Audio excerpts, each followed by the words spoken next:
Do you remember watching the first Greenland movie? Mm-hmm. I'm not just talking about the special effects. Oh, yeah. I mean that feeling, that sheer claustrophobic terror in the pit of your stomach. It was so visceral. It really captured that feeling of panic better than almost anything else. Exactly. You're watching John Garrity, Gerard Butler just sprinting for the last plane on Earth while cities are literally exploding behind him. It wasn't about saving the world. It was just about saving his family. Yeah. So focused. Right. And we all breathed that huge sigh of relief when they finally made it to the bunkers. You thought, okay, they're safe. Roll credits. The screen goes black. 9 months pass. You see that little bit of sunlight. Yeah. Well, brace yourself, because today we're tearing that entire safety blanket right off. We are. We're diving deep into Greenland, too.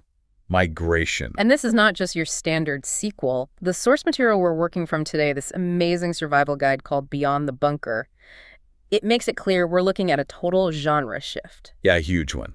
The source calls the first movie an impact thriller. Basically a sprint. And this one? This is a grueling, post-apocalyptic survival epic. If the first one was a sprint, Greenland 2 is a marathon. Through hell. A marathon where the finish line might not even be real. That's the terrifying part. Yeah, the source is really clear on this. That safe ending we all saw, that was just the beginning of the actual nightmare. The bunker wasn't the end. It was just a pause. So today, our mission is to unpack this Beyond the Bunker guide. We're going to dig into the hidden clues, the new threats. And some of the terrifying science behind this new world. And we have to start with the most basic question, the one the guide asks right at the beginning. Why would you leave? Exactly. Why would you leave the bunkers? You made it, you have the golden ticket, you're safe underground with food and water. Why walk back out into the apocalypse? It makes no sense on the surface, unless you have no choice. Meaning? Well, the source suggests a pretty terrifying scenario. The bunkers, the ultimate safety net, have failed. Failed? Like Yep. the power went out. Oh, way worse.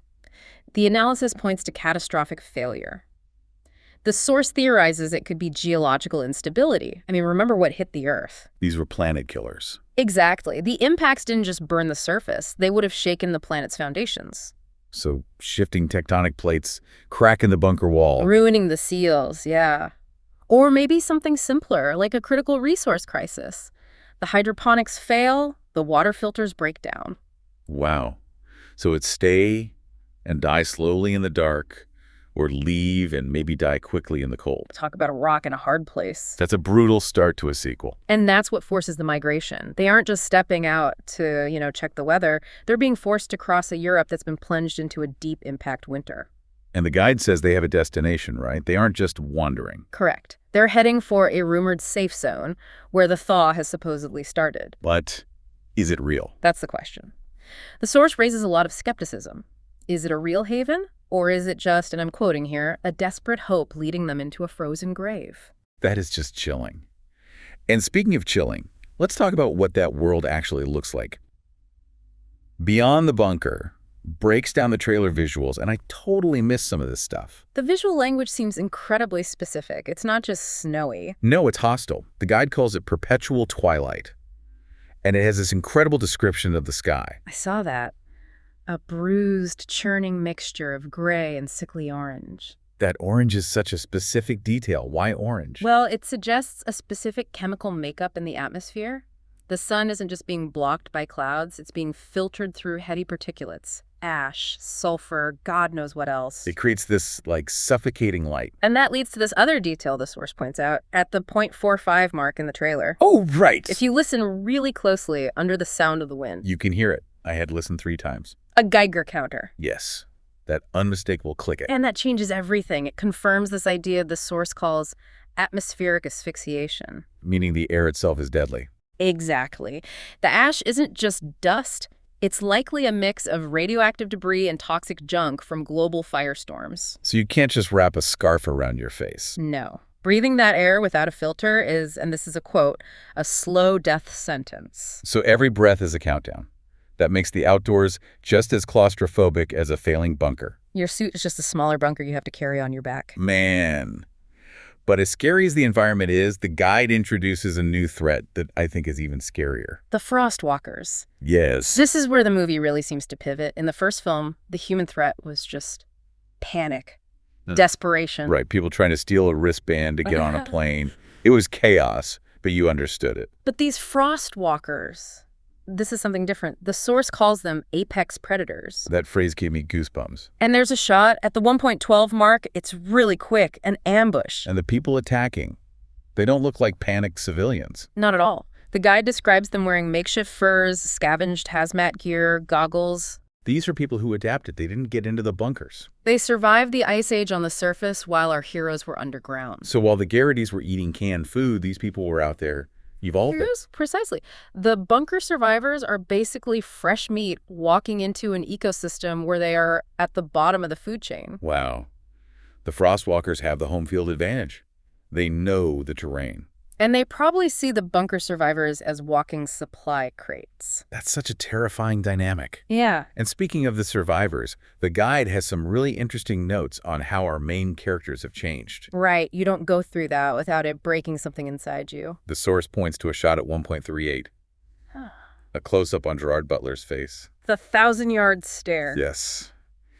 The desperate panic from the first film is gone. It's just this hollowed-out, hard look. Trauma has calcified them. He's not an engineer anymore. He's a soldier. But the really disturbing part, the thing the guide really focuses on, is their son, Nathan. Oh, this is a huge point. In the first movie, he was all about protecting his innocence. He was this diabetic kid who needed to be saved. You had to keep him safe from the violence. And now the source points out not only is he older, but in one shot, he's holding a weapon. And he looks like he knows how to use it. A child soldier in the apocalypse. The mission has shifted from preserving his innocence to relying on him to kill. How far have they fallen just to stay alive? It's not just physical survival anymore, it's moral survival. It's a devastating question. And that leads perfectly into this other mystery the guide uncovered, the broken arrow scenario. This is one of those details you'd never catch without a frame-by-frame breakdown. So we see military vehicles in the trailer, and you think, okay, great, the cavalry's here. The government is back, but maybe not. What do you mean? Look at the detail from the .55 mark. A wide shot of the convoy. The vehicles have an insignia on them. Right. But the guide notes that it is not the standard U.S. Air Force logo we saw in the first film. It's different. Well, wait. So what does that imply? A rogue unit. Right. A splinter faction. That's the theory. When the government collapses, the chain of command shatters. Local commanders become warlords. So the people escorting them might not be the good guys. Are they being escorted to safety, or are they prisoners being transported somewhere? You're just cattle being herded by a new authoritarian regime. Exactly. And that suspicion ties directly into the main plot device, the signal. The repeating radio broadcast. Come to Southern Europe, it's safe. The classic beacon of hope. But the source points out an audio clue. At the 2.10 mark, the distortion on the broadcast. It sounds mechanized. Looped too perfectly, is how the guide described it. Right. It sounds artificial, which raises the question, is the signal a lure? A lure for what? Well, think about that splinter faction. If you're building a new society, you need labor, you need resources. What better way to get them than to broadcast a fake signal of hope? And draw out all the bunker survivors who are sitting on supplies. That's the theory. Oh, that is diabolical. Yeah. It creates this trust deficit, which the guide actually calls one of the 3 pillars of survival. Yes, let's break those down. Okay, so we have the trust deficit. What are the other 2? The first is thermal regulation. The source is clear. The cold here isn't just uncomfortable, it is lethal. In minutes. So if your zipper on your coat breaks, you just die. Essentially, yeah. Gear failure is a primary source of tension. You're not worried about running out of bullets. You're worried about a tear in your glove. Heat retention is the most important resource. Okay, and the second pillar? Navigation in the void. I love this one. We're so reliant on GPS. Which is gone. The satellites are down, and all the landmarks, they're buried under 50 feet of snow. So you're back to an old paper map and a compass. In a featureless white landscape that the guide calls the void. One wrong turn, and you just wander off and freeze to death. It's psychological torture. And then the third pillar, the trust deficit. The source puts it perfectly. Finding a single can of peaches is a life or death event. So alliances just shatter instantly. We aren't friends anymore if you have food and I don't. We're competitors. And that paranoia becomes just as deadly as the cold. So if you put it all together, Greenland 2 isn't about dodging comets anymore. It's about calories and warmth and paranoia. That's the core of it. The first film was an external threat. This film is about the internal threats, biological, sociological. The real danger isn't the journey. It's, as the source says, what's waiting for them at the end of the road. Which brings us back to that looping radio signal. It's terrifying. It makes you realize how fragile our idea of safety really is. First, safety is a bunker. Then it's a warm coat. Then it's just a cave. And if you can't trust the person in the cave with you, then safety doesn't exist at all. That is the big takeaway. This movie sounds like it's going to be an intense ride, a disaster movie turned into a psychological horror show. I think so. It really forces you to ask what you would do. Not in some heroic fantasy, but in a real, starving, freezing way. Well, on that cheerful note, we've covered the radioactive ash, the frostwalkers, and the signal that might just be a trap. It's a lot to process. It really is. And before we sign off, I just want to leave you, the listener, with one last thought from all this. We talked about the trust deficit. Right. So think about this.